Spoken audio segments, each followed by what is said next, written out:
I thought it was just another rainy night in Seattle, until a stranger walked into my bookstore and changed everything. Hi, I'm Ethan, and this is the story of how a rainy evening turned into a memory I'd never forget. A moment that made me believe in the magic of unexpected connections. Seattle had always been a city of rain, a place where the sky seemed to carry an endless supply of gray clouds, each one spilling its contents onto the streets below. That evening was no different. The rain fell in a steady rhythm, a soft patter that blended with the hum of the city. Car horns in the distance, the occasional splash of a tire through a puddle, the faint murmur of voices muffled by umbrellas. I stood behind the counter of my small bookstore, pages in the rain, watching the droplets race each other down the glass window. The shop was quiet, as it often was on weeknights. The only sounds inside were the gentle creak of the wooden floorboards and the rustle of pages as I flipped through a book I'd been meaning to read for weeks. At 25, I'd grown accustomed to the solitude of running this place. I'd opened pages in the rain 2 years ago, pouring every penny of my savings into a dream I'd had since I was a teenager. The shop was small, tucked away on a side street near Pike Place Market, but it was mine. The walls were lined with mismatched shelves, each one groaning under the weight of books, old classics, new releases, poetry collections, and even a few rare editions I'd found at estate sales. A faded Persian rug covered the floor,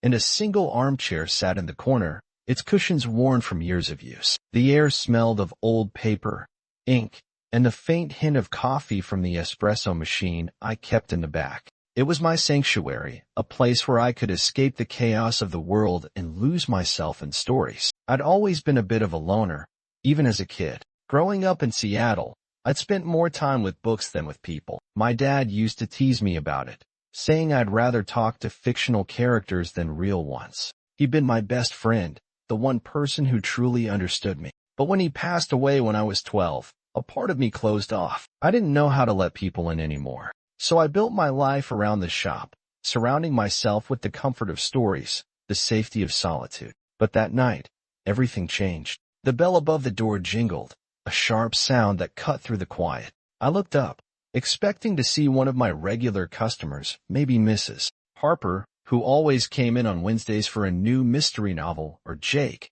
a college student who loved graphic novels. But instead, a man stepped inside, drenched from head to toe. His dark hair was plastered to his forehead, droplets of water clinging to the ends like tiny jewels. His jacket, a faded olive green, glistened with rain, and his jeans were soaked through. He shook off the water with a quick motion, like a dog after a bath, and a sheepish grin spread across his face as he glanced around the shop. "Sorry, I didn't mean to make a mess," he said, his voice warm and slightly breathless, as if he'd been running. Despite the chill in the air, there was a softness to his tone that made the room feel a little less cold. "I just needed to get out of the rain." I smiled, reaching under the counter for a clean towel I kept for emergencies. "No worries," I said, handing it to him. "It's pouring out there. You're welcome to dry off and stay as long as you need." He took the towel with a grateful nod, running it over his hair and face. "Thanks, you're a lifesaver. I'm Noah, by the way." "Ethan," I replied, leaning against the counter. I studied him for a moment, taking in his features now that he wasn't obscured by the rain. He had sharp cheekbones, a dusting of freckles across his nose, and green eyes that seemed to catch the dim light of the shop like sea glass. There was something about him, something open, unguarded, that made me curious. "You're not from around here, are you?" Noah chuckled, a low, easy sound that made my chest tighten for reasons I couldn't quite place. "Is it that obvious?" "I'm just passing through. I'm a photographer, here to capture some shots of the city for a project. But I didn't expect to get caught in a downpour like this." "A photographer, huh?" I said, my curiosity piqued. "What kind of photos do you take?" He hesitated for a moment, as if deciding whether to share more, then reached into the leather bag slung over his shoulder. He pulled out a small portfolio, its edges worn from travel. "Here, take a look," he said, handing it to me. I opened the portfolio and flipped through the pages, my breath catching in my throat. The photos were stunning.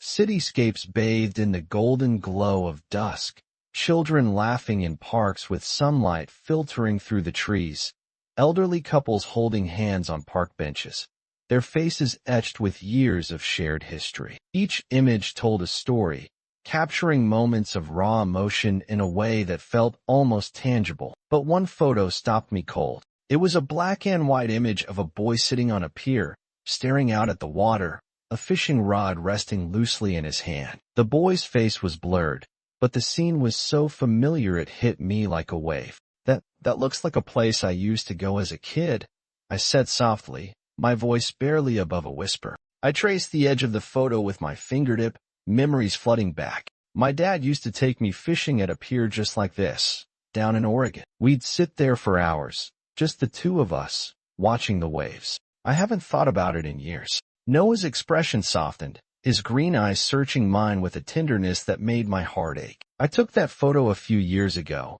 during a trip to Oregon, he said. Something about the boy's solitude stuck with me. I never got his name, but I couldn't forget the way he looked out at the sea, like he was waiting for something or someone. That image has stayed with me ever since. I swallowed hard, the memory of my dad washing over me like the tide. He passed away when I was 12, a sudden heart attack that left me reeling. That pier was one of the last places we'd spent time together, a place where he'd tell me stories about the ocean, tales of sailors and mermaids, of adventures on distant shores. I hadn't been back since his death. I couldn't bear to. But seeing that photo brought it all back.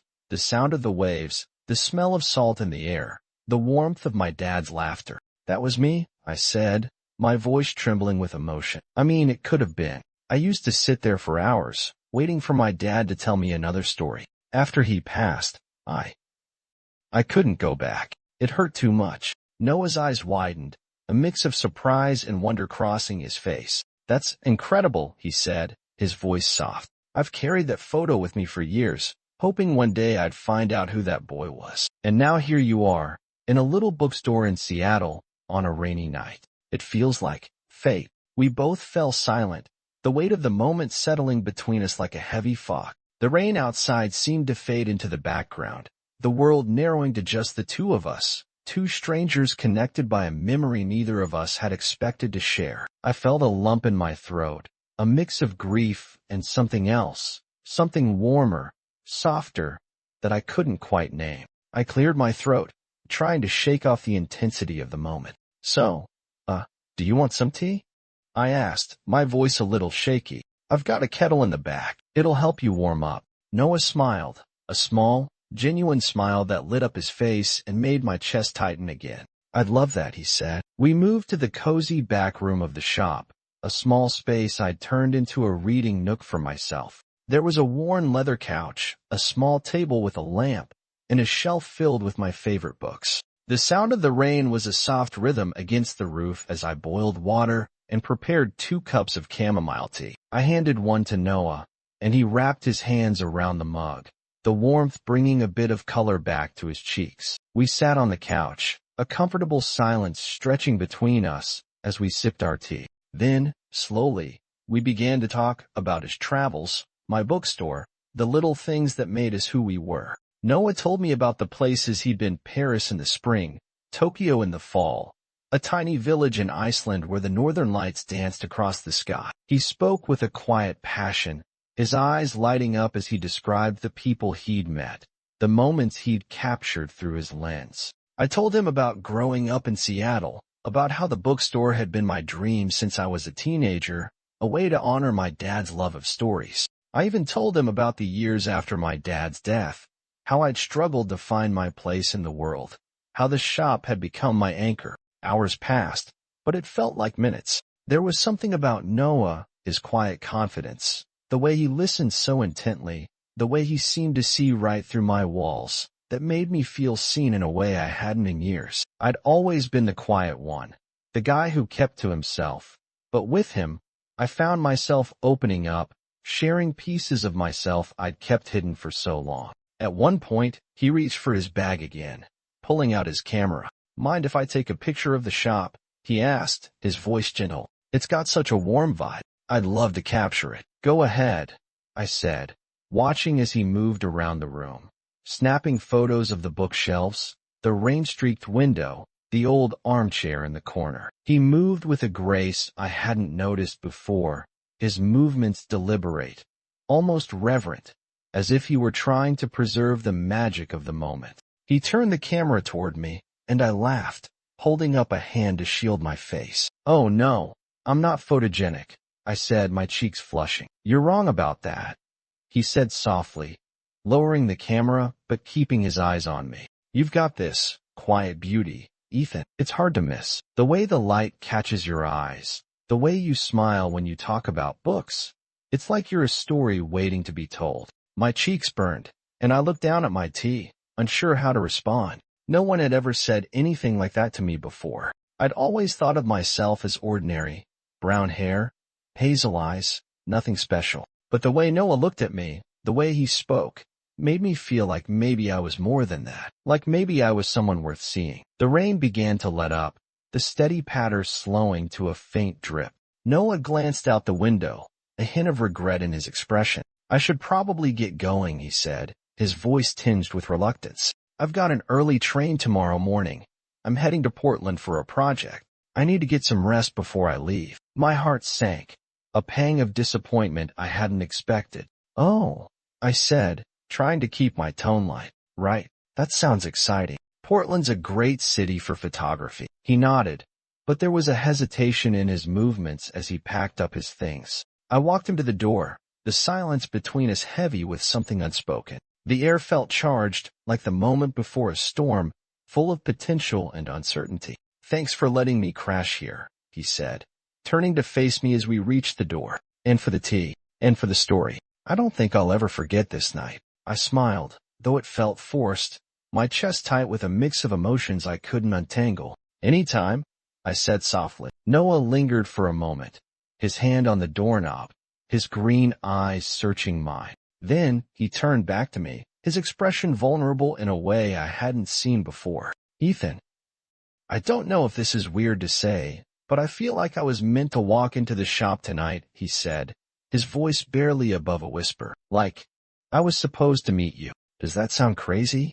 My breath caught in my throat, my heart pounding in my chest. I wanted to say something, anything, but the words wouldn't come. My mind was a whirlwind of thoughts, emotions I hadn't let myself feel in years. Before I could find my voice, Noah reached into his bag and pulled out a small card, his fingers trembling slightly as he handed it to me. "This is my number," he said, his eyes locked on mine. "If you're ever in Portland, or, I don't know, if you just want to talk, give me a call. I'd really like to hear from you." I took the card, my fingers brushing against his for the briefest moment, a spark of warmth shooting through me at the contact.